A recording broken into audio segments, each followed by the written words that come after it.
Friends, Pradeep Kailas.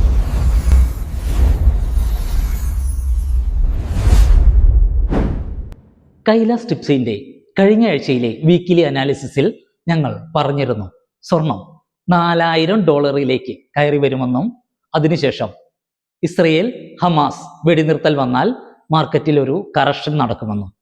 പ്രതീക്ഷിച്ചതുപോലെ സംഭവിച്ചു. ലോഹം 4000 കടന്ന് മുന്നേറുകയും ചെയ്തു. അതിനുശേഷം വെടിനിർത്തലിനെ തുടർന്ന് മാർക്കറ്റിൽ ഒരു കറക്ഷൻ 3940 വരെയുള്ള കറക്ഷൻ ഇറക്കം സംഭവിച്ചു. അതിനുശേഷം ഇന്നലെ രാത്രി പ്രസിഡന്റ് ട്രംപ് ചൈനയ്ക്ക് പുതിയ അഡീഷണൽ 100% താരിഫ് ചുമത്തിയതിനെ തുടർന്ന് സ്വർണം വീണ്ടും 4000 മുകളിൽ ക്ലോസ് ചെയ്തിരിക്കുന്നു.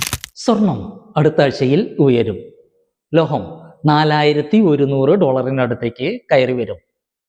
അടുത്തയാഴ്ചയിൽ US ഗവൺമെന്റിന്റെ ഷട്ട് ഡൗണിന് തീരുമാനമായില്ല എങ്കിൽ ലോഹം ഒരുപക്ഷെ 4150 ഒരുപക്ഷെ 4200 വരെ കയറി വന്നാലും അത്ഭുതപ്പെടാനില്ല. നേരെ മറിച്ച് US ഗവൺമെന്റിന്റെ ഷട്ട് ഡൗണിനൊരു തീരുമാനം വന്നാൽ മാർക്കറ്റിൽ ചെറിയ കറക്ഷൻ പ്രതീക്ഷിക്കാം. കൈലാസ് ടിപ്സിന്റെ ഈ വർഷത്തെ പുതുക്കിയ ഫോർകാസ്റ്റ് ഞങ്ങൾ ഇന്ന് പ്രസിദ്ധീകരിച്ചിരിക്കുന്നു. ഞങ്ങളുടെ ഫസ്റ്റ് ടാർഗറ്റ് $4300, സെക്കൻഡ് ടാർഗറ്റ് $4500.